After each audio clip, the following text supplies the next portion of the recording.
Hey guys, it's me, Real G String, and I'm gonna give you guys what I think on Fallout New Vegas' new DLC, Dead Money. First of all, starting off, I'll give you a little bit of the background of what this DLC is. Essentially, you start off any other DLC in Fallout. Just like in Fallout 3, it starts the radio transmission, you follow it, it'll take you to the, it's like the drainage pipe for Brotherhood of Steel bunker, and you couldn't access this during the campaign, but now you can because of the DLC, and I think that's pretty neat that they've already planned this out, or this may have just been a half-assed thing, but going even deeper into the story, at the very beginning, you're taken, if you guys start,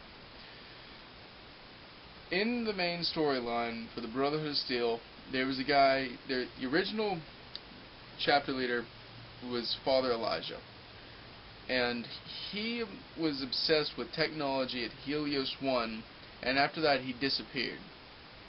A lot of people thought he was dead, a lot of people just realized, hey, he went up and left. Well, this DLC surrounds him and his lust for what the contents of what's inside the vault for the Sangre Maria casino.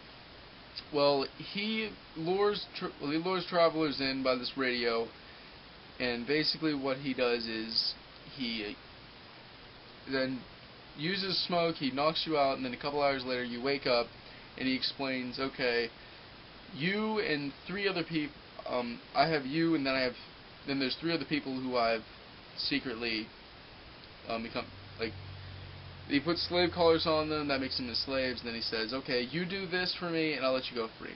So, and basically he just says, okay, you four have to work together, or and if one of you dies, you all die, so you all have to do all this stuff, so you can help me break into the safe and get the contents or whatever.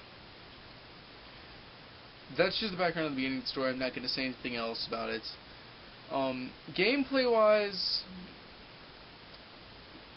it is rather lengthy, and I'm going to give it that it is a really long story, but so much of it seems to be just repetitive. There's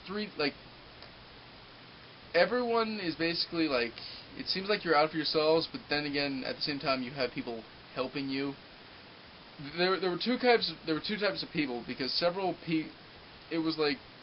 dozen people have tried to get this before, and half of them decided to help people who get that far by leaving weapons and supplies, and other people decided to leave traps.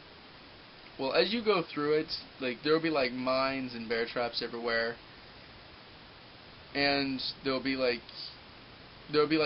sometimes you'll hear a radio that'll make your slave collar beep, and it'll blow up if you don't get away from it, or if you don't shut off the radio or the speakers that are making the sound.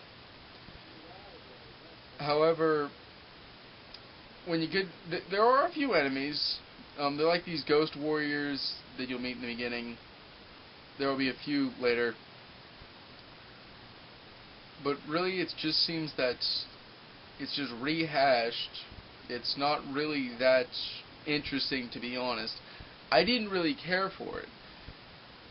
And anyway, it was the length of it just added to the repetitiveness, and it wasn't really fun at all for me. I beat it and I was done. The only thing that really made me happy was that they increased the level cap by 5 this time. So now instead of ending at 30, it ends at 35. The storyline was pretty solid. It was pretty easy to follow. What else? Yeah, there are a few new weapons in this. There's a hollow rifle, which uses MFB cells and I'm trying to remember what other weapon uses MFB souls. I want to say the Alien Blaster, but I don't think it is the Alien Blaster. And if it is, then that's a good thing, because that way now I have more ammo for it. And it's basically they call it an automatic rifle, but it just looks and reminds me of the light machine gun. I don't know. I'm gonna give it a rating out of 10. I'll give it a 6, because it's not real. It wasn't that interesting, to be honest. I played it, I beat it, and I'm done. It's repetitive, it's lengthy, and half the time you just kept dying over and over again because the same. It's the speakers that send out that beeping that make your slave caller beep and kill you. I ended up spending an extra hour just getting through this one part at the very beginning. That's outrageous. You shouldn't, if you're gonna do that, you might as well make it that hard towards the end. But at the same time, if you're into that sort of thing where it is a challenge, don't get me wrong, I like a challenge. I think that's very interesting in the game.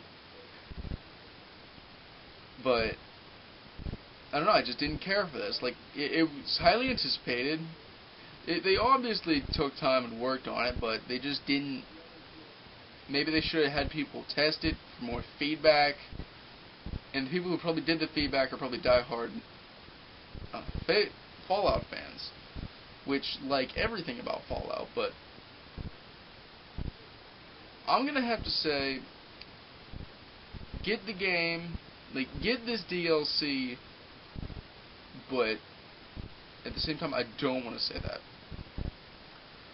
It's kind of confusing how I want to rate this, but I am going to give it a 6. It is worth a 6. It's passable, and depending on when the next one comes out, that's when you get it. But I would hold off on it unless you want the level cap and you want a little more to add to the story.